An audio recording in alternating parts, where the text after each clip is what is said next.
Thank you for joining us for an oral history interview for the museum exhibit, A Better Life for Their Children, Julius Rosenwald, Booker T. Washington, and the 4,978 Schools That Changed America. Please state your name. My name is Marion Corbin Randall. My family was an average family. My father was employed at the Naval Weapons Station, and my mom, she sometimes worked domestic work or worked in a motel, and consists of 5 children, and we were just a typical family. My father was Thomas Henry Corbin from Bena, and my mother was Eunice Gregory Corbin from Hayes. And they were all within a radius of 5 miles of each other, knowing each other. They went to school together. I attended Bena-Hayes School in Bena, which was located on Guinea Road. I think I started in 1947 at the age of 6. And how many years did you attend? 2 years, because we were transferred to the modern school, which was then built T.C. Walker Elementary School, T.C. Walker School, period. Do you remember the names of any of your teachers when you attended school? Yes. When I entered Bena-Hayes School, my first teacher was Jackie Waugh, W-A-U-G-H. And the second year I was there was Mrs. Louise Cosby, if I remember correctly. As you get older, you forget those things, you know. Any special memories of any of your teachers? Anything special that you think about or that you reflect on even now, today? Well, when I was in first grade, my teacher was Jacqueline Waugh, which she was later got married. Her name was Jacqueline Waugh Foster, and she was very strict. And she was quick to discipline you by spanking you with a teacher magazine, you know, nothing to hurt, but she let you know that you needed to pay attention. And I think I was a little on the ADHD circuit, you know, where I couldn't keep still and wasn't listening well. But then I only stayed in first grade for a matter of a few months. Then I was promoted to the second grade because, yeah. So can you tell me what a typical day was like going to a Rosenwald? Oh my gosh. First of all, you get up in the morning, you get ready with the cold water or the warm water or whatever, and then I walked to school simply because I was about 1,000 feet from the school. We lived right on Guinea Road. So then we would walk there. Mother would see that we were on our way and we'd walk to school. And then when you got there, you prayed that it was warm, because otherwise, if no one had started the fire, you had a cold day to begin with. But normally one of the boys would put coal in the stove and would, you know, feel pretty comfortable there. And then you had lunch, you have recess, and then you would get into your basic, you know, lessons within that school day. And then at 3 o'clock, you got out and you walked back home. And usually my mother would be there at the gate watching to see that I arrived safely. And what were the times for school? About 9 to 3. 9 to 3? Yeah. Okay. We would leave home about 8:30. Okay.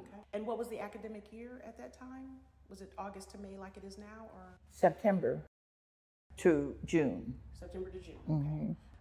Could you tell me about the materials that were used in the classroom? Yeah, well, a lot of our materials that we had were hand-me-downs, because the white school, after they got their new equipment, they would send them back to the black school. But it was basic reading books, reading material, math material, social studies, and so forth. But you didn't have any resources. We didn't even have a library at that school. So it wasn't like you could have additional resources available upon your needs. So for maybe like in science class, did you go outside and look at? Yes, you did that. And plus you had, in fact, the teacher had to have been multi-talented in order to teach reading, writing, and arithmetic. You know, you didn't have resource teachers like science teachers or lab or anything like that. So they had to be innovative so that they could teach those subjects. But we learned. Can you tell me what you remember about the other students that you attended the school with? Well, we were in one large classroom like this, and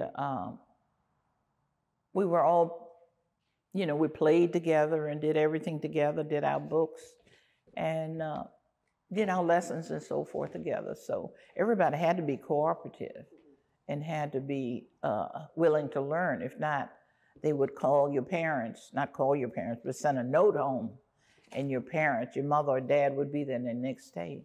What type of discipline was used by the teacher if children acted up, if assignments weren't done?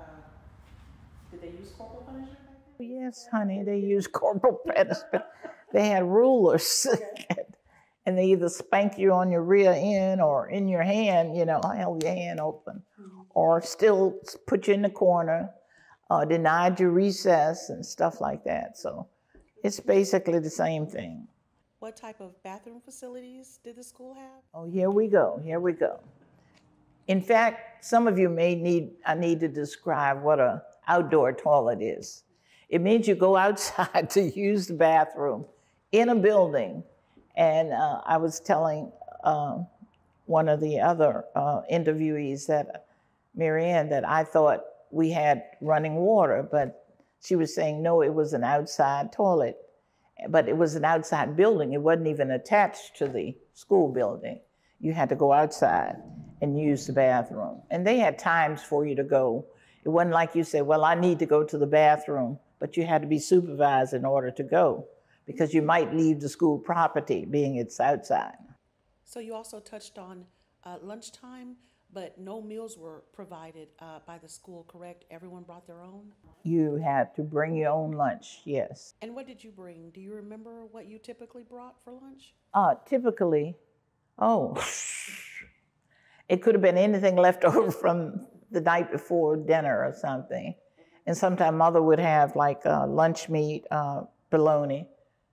I don't eat bologna today. But did you understand at the time that you were going to a school because of segregation, and that's why all the children in your class were all black, and that you weren't allowed to go to school with white children? Did you understand that? Not really until my girlfriend and I, Ernestine, we were headed to school one morning, and Mother was looking at us going out on Guinea Road, and the bus with the white kids on it yelled at us the N-word, and we were, yeah, and we did the same thing, talked back to them. And the bus driver stopped the bus and let the children get off to run to attack us. But because I lived at a close distance, Mother was right out there, and we ran to my house. But that made me know right then and there, hey, it's two sets of people. Thank you. Thank you for joining us today. We appreciate your time. You're welcome.